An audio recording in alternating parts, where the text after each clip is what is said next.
I don't care who you know, how much money you have, what influence you carry. Dr. Tony Evans says when you push God aside, someone or something else will take his place. So when you leave the God, you're going to wind up with some God that is dictating your worldview. Then the culture will be in control. This is The Alternative Broadcast, featuring the timeless biblical teachings from the archives of Dr. Tony Evans.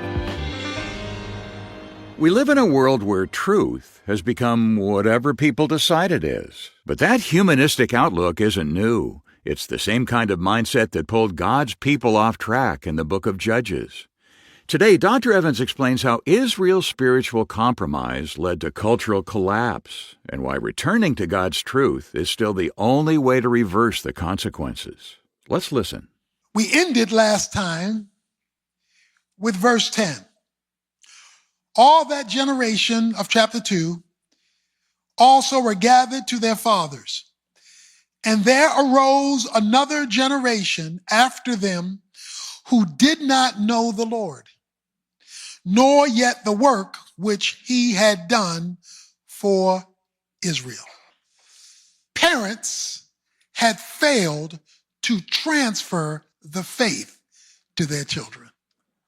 There was a generational spiritual breakdown.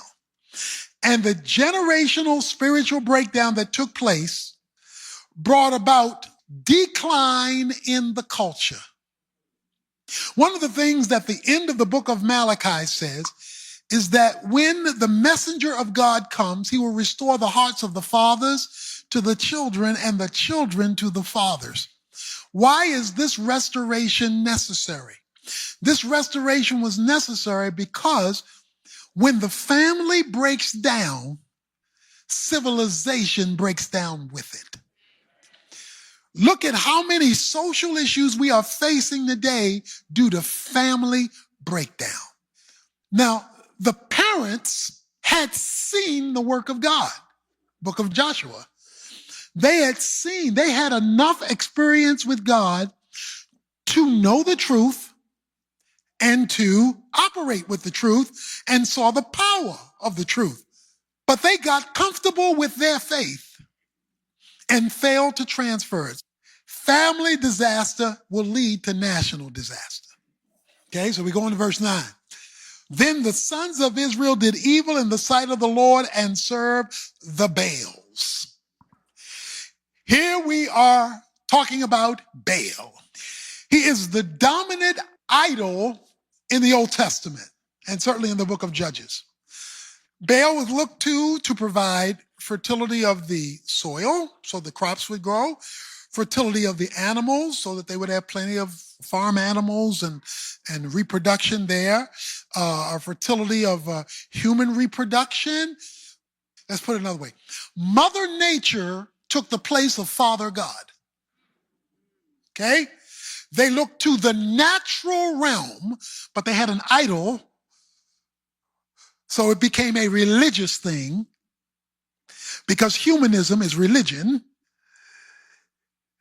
Science can even be a religion, because you're looking to the creation to take care of you, not the creator, which when we get to Romans 1, talks about that, trading the creator for the creation. So they appealed to Baal, and they sinned in the sight of God. They ascribe power to nature in the name of Baal. He says the Baals, he says it plural, because that's like saying the church, but then having churches. So there was Baal, and then there were the smaller places of operation for the worship of this God.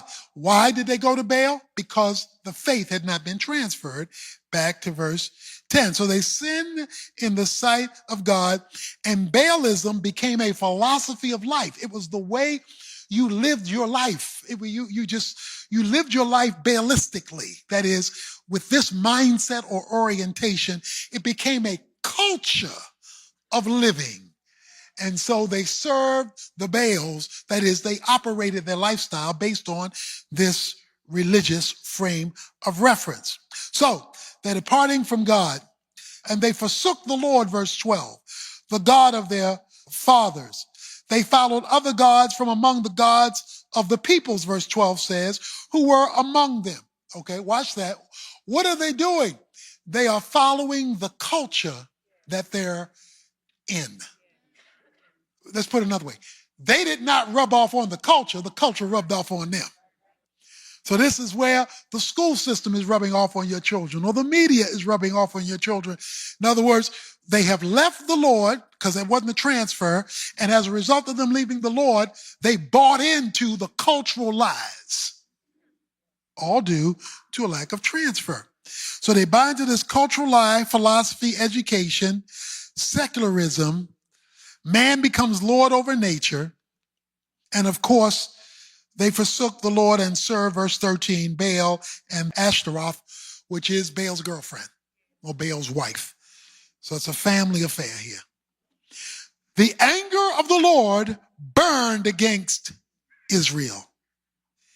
He gave them into the hands of plunderers who plundered them.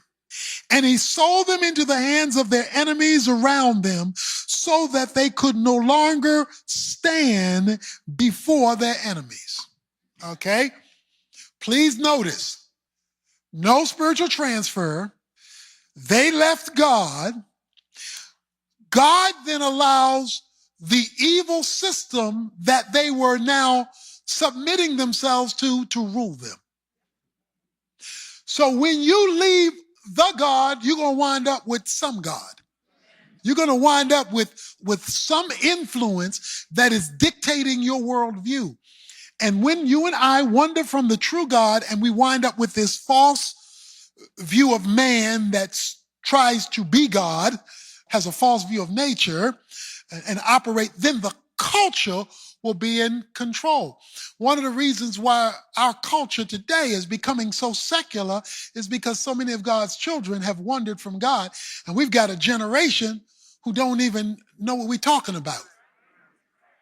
So that wandering produces what we see here, and that is this spiritual departure. God's anger burned because of their departure. And then we have the key phrase of the book. Let me read 15 and go to 16. Wherever they went, the hand of the Lord was against them for evil. Okay. I'm sure they called it what we call it, bad luck. Bad luck. My luck is sure nothing's working for me. Wait a minute. It says God was against them. So whatever they sought to make better, God was against them. And as you've heard me say many times, if God is your problem, I don't care who you know, how much money you have, what influence you carry. If God is resisting you, you're not going to get very far for very long. Okay? But he was resisting them because they rejected him. And so his hand was against them. And that's what we're seeing in so many of our lives today, God resisting us. So they were severely distressed. That means depressed. They were depressed because nothing was working out. So the key phrase in the book is verse 16. Then the Lord raised up judges who delivered them from the hands of those who plundered them. Yet they did not listen to the judges, for they played the harlot after other gods, bowed themselves down to them. They turned aside quickly from the way in which their fathers had walked in obeying the commandment of the Lord. They did not do as their fathers. When the Lord raised up judges for them, the Lord was with the judge and delivered them from the hand of the enemies all the days of the judge. For the Lord was moved to pity by their groanings because of those who had oppressed and afflicted them. Well, and that's the whole book right there, summarizing those verses. They depart from the Lord feels sorry for them. God raises up a deliverer for them. The deliverer delivers them. But when the deliverer dies, they go back to the idols.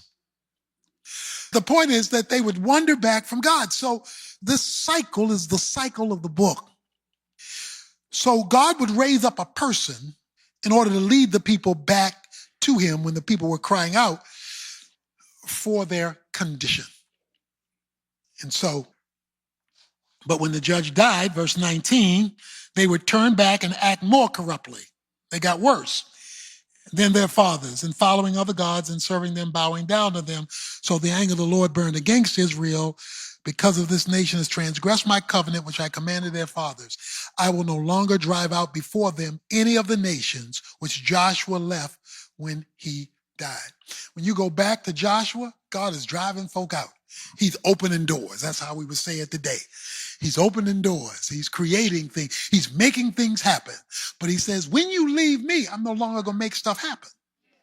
Why would I help you leave me out? Dr. Evans will return in just a moment to explain why God sometimes lets challenges remain in our lives and what that teaches us about obedience. First, though, I want to let you know about the current resource offer we're making available to our listeners. It starts with Tony's powerful book, Kingdom Authority. From its pages, you'll learn about the divine right God gives believers to live a victorious life and how you can harness that power to overcome challenges, resist temptation, and live a purpose-driven life. Along with the Kingdom Authority book, you'll also receive all 12 messages from Tony's current broadcast series exploring the biblical book of Judges. These messages reveal the consequences of moral compromise and illuminate the dangers of turning to worldly solutions in times of crisis. The Kingdom Authority book and Judges series are yours when you make a contribution to help us keep the alternative coming your way each day. And there's an additional bonus available for those who want to dig even deeper when you contact us at tonyevans.org. You can find out how to add the Kingdom Authority Leaders Kit to your package. Get all the details and make the arrangements at tonyevans.org or give our Resource Center a call any time of the day or night at 1-800-800-3222, where one of our helpful team members is ready to assist you. We'll get back to Dr. Evans with today's exploration of the book of Judges right after this. How do you share the gospel with confidence? What's God's plan for our communities? Why does the Old Testament matter to your faith today? Those are just a few of the questions you'll get answered when you enroll in the Tony Evans Training Center, an interactive online study experience with Dr. Tony Evans, where you can grow in your knowledge of God's Word and learn to advance His kingdom agenda in your life. Visit TonyEvansTraining.org to get started today. That's TonyEvansTraining.org. So now, we come to a very interesting set of verses as we close out chapter 2. He says in verse 20, I will no longer drive out before them any of the nations which Joshua left when he died, in order to test Israel by them, whether they will keep the way of the Lord to walk in it as their fathers did or not. So the Lord allowed those nations to remain, not driving them out quickly, and he did not give them into the hand of Joshua. Okay, the key word, which you'll see come up again, is in verse 22, in order to test Israel. A test is where God allows a negative reality in your life so you can see what you're going to do. God already knows what you're going to do. So he's not shocked by what you're going to do. But it validates or invalidates your own commitment. And the purpose of the test, he says, is to see whether you will keep the way of the Lord. Because you need to know whether your commitment is real or not. And it's not just real because you feel it right now and say it right now.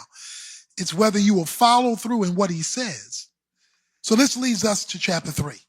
Now these are the nations which the Lord left. So he goes in and he lists some of the nations that were left behind. And he gives an interesting reason why in verse 2. Only in order that the generations of the sons of Israel might be taught war, those who had not experienced it formerly. So he left them there for a test, but he also says, I also left them there for another reason. I need to teach them how to fight because this new generation hadn't been in a fight. Well, all through these battles you're going to see as we go through the book of Judges are holy wars.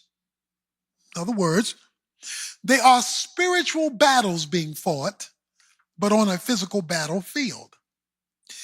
When you read the book of Joshua, where they had to fight all these nations coming from Joshua, God would tell them how to fight, and every fight was different for every different place. Joshua had to be in communication with God in order to know how to fight Jericho and Ai and all the different groups. And there was all these different strategies when we went through the book of Joshua that God used to fight because it was a spiritual war. So what is the point? The point is they had to learn how to fight spiritually, not just physically. 2 Corinthians chapter 10 says that in verses 4 and 5, it says that the weapons of our warfare are not carnal, but it is for the destruction of wrong thinking. He wants to teach them how to fight as they fought when they followed Joshua, as Joshua followed God.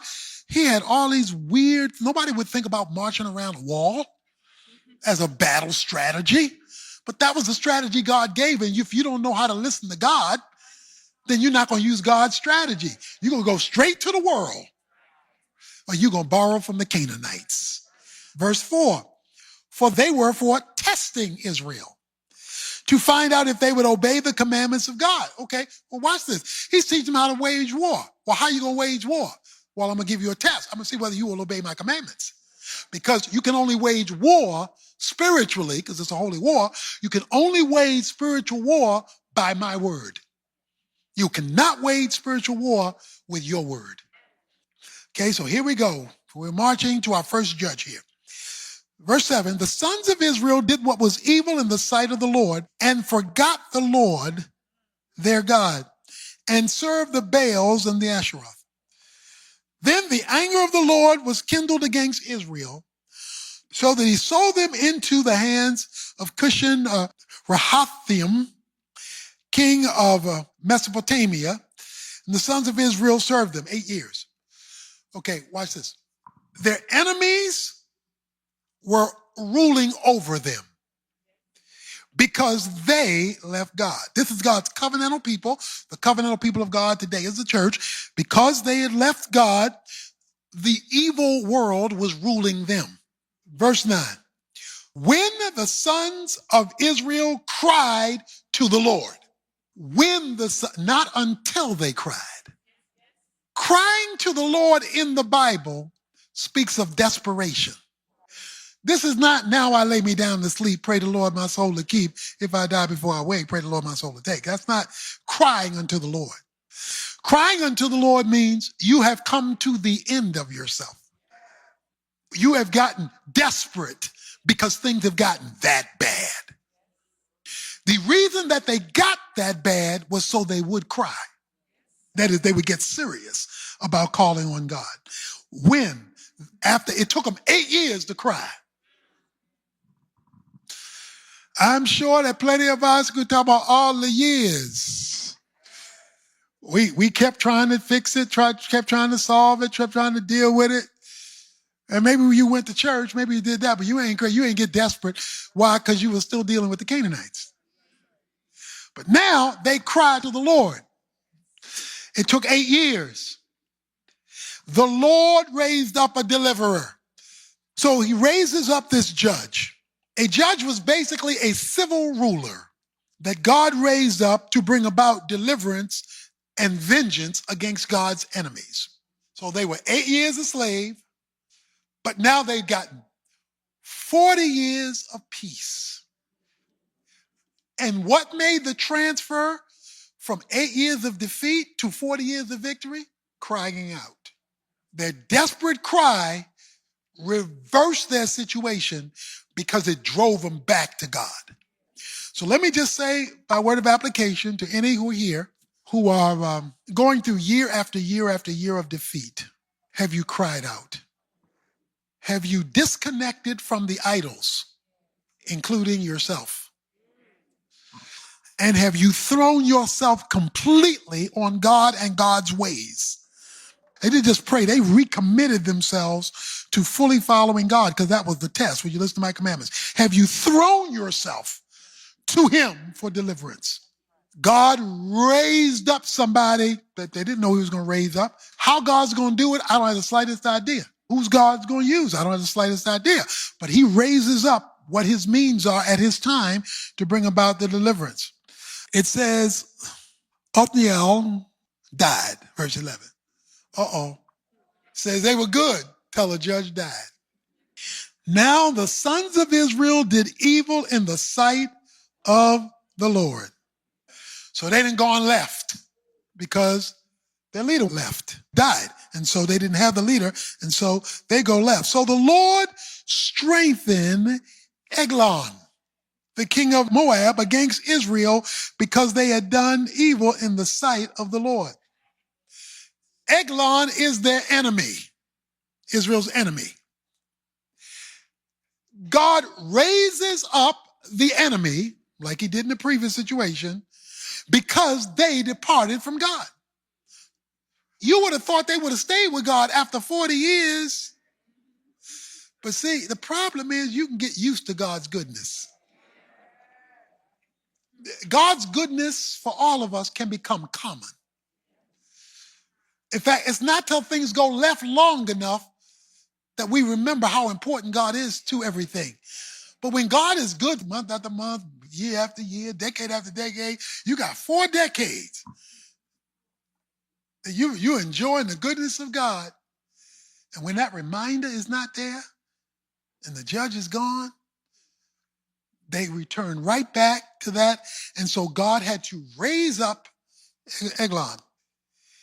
And he gathered himself to the sons of Ammon and Amalek, and he went and defeated Israel and possessed the city of the palm trees. The city of the palm trees was the area of Jericho. And the sons of Israel served Eglon for 18 years. So now, please notice the phrase served Eglon for 18 years. It says they served Eglon. So here's how you can know or have a sense that you are far from God versus close to God. And that is, that which should be serving you, you are serving it. Say that again. That which should be serving you is holding you hostage.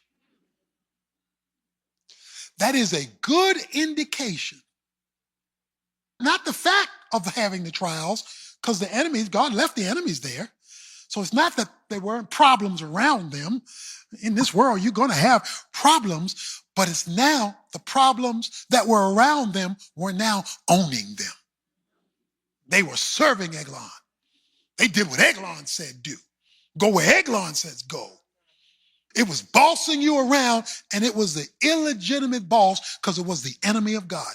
When that which should not be controlling you is controlling you, or me, or us, we have to raise the question about our spiritual distance.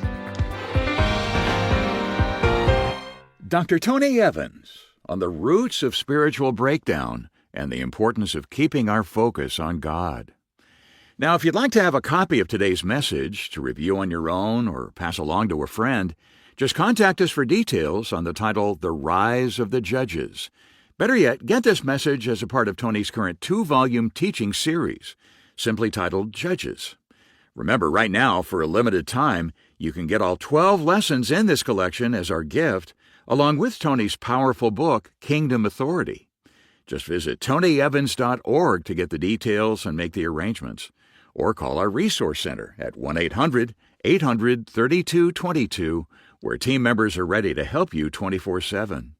And don't forget to ask how to upgrade your offer to include the Kingdom Authority Leaders Kit. Again, that's 1-800-800-3222. Every time God's people turned to idols, they lost their freedom. But every time they cried out, He raised up a deliverer. Tomorrow, Dr. Evans shows how God's mercy can reverse years of defeat and how He often works through the most unlikely people with the simplest tools. I hope you'll join us.